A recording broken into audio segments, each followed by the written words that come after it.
चाहता हूं संविधान दिवस पर। पिछली साल मध्य प्रदेश सागर में संत गुरु रविदास की एक बहुत बड़ी भव्य मंदिर प्रधानमंत्री जी ने उद्घाटन किया। ये हमारे समाज के लिए गौरव की बात थी।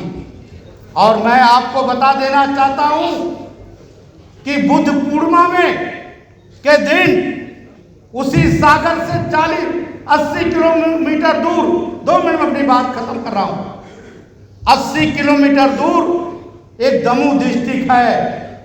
वहां मैंने अभी 24 एकड़ जमीन लेकर के बाबा साहब डॉक्टर अंबेडकर विश्वविद्यालय का निर्माण करने जा रहा हूं।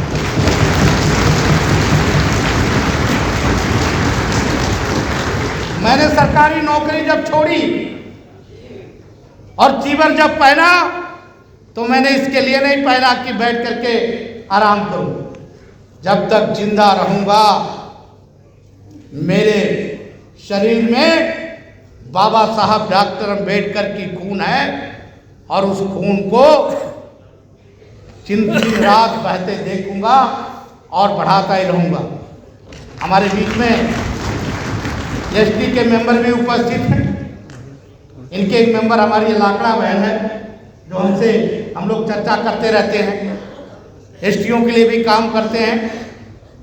मैं इतनी बात आपको जरूर कहकर जाऊंगा 1 मिनट के लिए कि आज संविधान दिवस पर हम लोग एक प्रतिज्ञा करें कि बाबा साहब डॉक्टर अंबेडकर ने हमें बौद्ध धर्म ग्रहण करने का संकेत दिया है। हम क्रिश्चियन और मुसलमान नहीं बनेंगे। अगर मैं हिंदू धर्म से त्याग करना चाहता हूं तो बौद्ध धर्म की तरफ जाएं, ना कि क्रिश्चियन और मुसलमान। ये प्रतिज्ञा करें, तब जाकर का आपका भविष्य बनेगा। नहीं तो बाबा साहब डॉक्टर अंबेडकर जय भीम करने लेने से कोई अंबेडकरवादी नहीं होता है। आज बहुत सारे लोग अंबेडकरवादी अपने आप बनते हैं और असली अंबेडकरवादी वही है जो समाज के लिए कार्य करे। अगर बड़े पदों पर बैठ गया है वो, तो अपने छोटे पदों के लोगों को पंथ में पिछले बैठे व्यक्ति को आगे कैसे बढ़ाना है वो सोच पैदा करना चाहिए, तब जाके समाज होगा। सरकार आती है, सरकार जाती है, सरकार को नेक नियत रखते हुए देश हित में, समाज हित में, सबके हित में काम करना उसकी जिम्मेदारी है। अगर वो हमारे लिए और हमारे हित के लिए, आगामी भविष्य की पीढ़ियों के लिए जितना भी काम करेंगे, हर सरकार की, हर देश के प्रधानमंत्री जी का और हर देश के राज्यों के मुख्यमंत्रियों का, राज्यपालों का, राष्ट्रपतियों का ये कर्तव्य बनता है। मैं जब थाईलैंड में था, थाईलैंड के मैंने 22 राज्य को घुमा हूँ। वहाँ 77 प्रोविंस है छोटे बड़े। वहाँ के राजा यानी प्रिंस जाके पूछते हैं कि तुम्हारे पास मकान तो नहीं है, तुम्हारे पास मकान नहीं है तो उसका मकान बनवाया जाता है। और जिसके पास रोजगार नहीं होता उसको रोजगार दिया जाता है। यही आज मैंने भूटान में देखा। मैं भूटान में रहा कम से कम 15-20 दिन। मैंने भूटान के भी राजकुमार साहब से एक बार मिलने का मुझे मौका मिला। तो मैं ये कहना चाह रहा हूँ, सरकार को समाज चुन के भेजता है। सरकार हमारी एक नुमाइंदी है। सरकार हमारी पीड़ाओं को हल करने के लिए ही चुनी जाती है। और सरकार, जहाँ तक बाबा साहब अम्बेडकर का सवाल है, अगर बाबा साहब अम्बेडकर की सुप्रीम कोर्ट में मूर्ति लगी, इसके लिए धन्यवाद, साधुवाद। लेकिन ये बड़े दुख की बात है कि ग्वालियर हाई कोर्ट से वहाँ से मूर्ति लौट गई। ये किसकी बात कहेंगे आप? सरकार तो वहाँ पे भी है।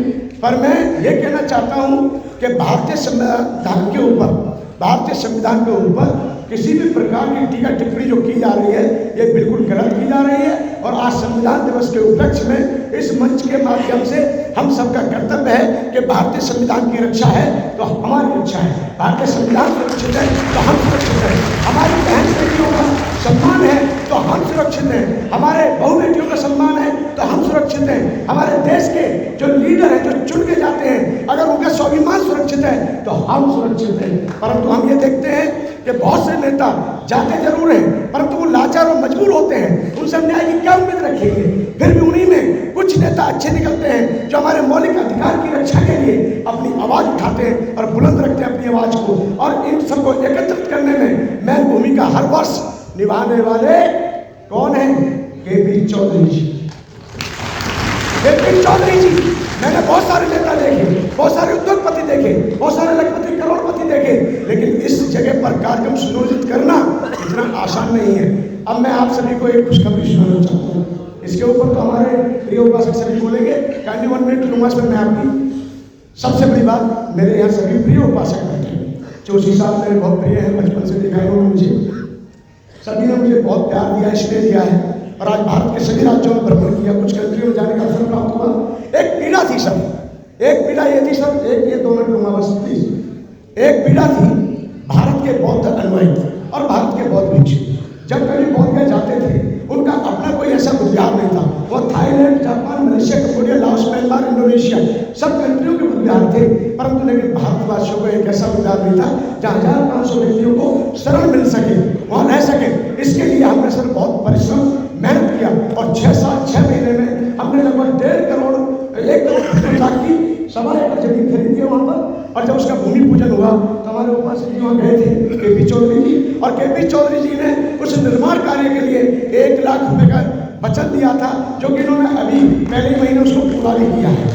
और मैं उन्हें आप सभी से आग्रह करूँगा, उस ऐतिहासिक पल में साक्षी बनने के लिए 14 दिसंबर 2025 को 14 दिसंबर 2025 को वहाँ एक बहुत भव्य आयोजन, बहुत अच्छा कार्यक्रम किया जा रहा है, जिसमें अनुमानित 4 से 5 हजार उपासक आएंगे, काफी लोग आएंगे। और मैं आप सभी को, जितने मेरे सामने मौजूद है और मंचासीन है, मैं सम्मान पूर्वक साधुवाद से आपको विशेष आमंत्रित करता हूँ 14 दिसंबर 2025 के कार्यक्रम के लिए। आप बहुत के आने का कष्ट करें और उस ऐतिहासिक पल के साक्षी बने कि आज जिस उपलक्ष्य में कार्यक्रम हो रहा है, और ये जो कार्यक्रम हुआ है वाकई में सराहनीय कार्य है। बाबा साहब डॉक्टर भीमराव अम्बेडकर के सपना साकार करने के लिए आज ये कार्यक्रम आयोजित किया गया। आदरणीय उपासक श्रद्धेय केपी चौधरी जी और इस फेडरेशन के संरक्षक, मुख्य संरक्षक आदरणीय जोशी जी, ओपी सागर जी, रमेश चंद्र जी, और भी अन्य। और सबसे बड़ी खुशी की बात, मेरे बहुत अच्छे प्रिय उपासकों में से एक है जिनके सुपुत्र आज सांसद है लोकसभा में, ये दुनिया में बहुत अच्छे परिचित हैं, बहुत अच्छे तरह से घनिष्ठता है मेरी, और आज उनके सुपुत्र सांसद के रूप में हम बैठे हैं, हमारे बड़ी गौरव की बात है। आज ये जो कार्यक्रम हुआ एक ऐतिहासिक पल है। भारत में जो संविधान के ऊपर जो बातें चल रही है, संविधान दिवस मनाया जा रहा है, सभी वक्तागण अपने अपने विचार रख रहे हैं, बहुत अच्छा सुहाना माहौल बना हुआ है। आप सभी बहुमूल्य समय का योगदान देकर आए हैं। इस कार्यक्रम को आयोजित करने में बहुत कठिनाई सामने करनी पड़ी है, ये आसान नहीं है कार्यक्रम करना। और इस विज्ञान भवन की बात करें तो यहाँ कभी कोई ज़्यादातर लोग सोच भी नहीं सकते। और यहाँ विगत 40 वर्षों से हमारे आदरणीय उपासक केपी चौधरी जी इस कार्यक्रम को आयोजित करते चले आ रहे हैं, और बड़े सम्मान के साथ इसका समापन होता है। ये एक कर्तव्य पथ, यानी कि इंडिया गेट से यात्रा चलती है और यह समाप्त होती है, देखने लायक नज़ारा होता है। हजारों पंछी के ध्वज होते हैं, नीले झंडे होते हैं, जय भीम नवोत्थान के साथ नारा गूंजते हुए ये यात्रा इस मुकाम तक पहुंचती है। ये श्रेय कम से कम मैं चाहता हूँ इनको, आदरणीय उपासक केपी चौधरी जी और इनकी टीम को जाता है। एक बार जोरदार स्वागत सही। अभी मैं बहुत सारे विषय चल रहे हैं, मैं कोई ज़्यादा विषय नहीं ले रहा हूँ, ना ही मैं कोई विषय पे बोलना चाह रहा हूँ ज़्यादा। मैं संक्षिप्त में इतना कहना चाहता हूँ आपके इस मंच के माध्यम से। भक्ते सेक्रेटरी राहुल जी ने अपने विचार रखे, और क्योंकि ज़्यादा हम इस पर नहीं जाएंगे,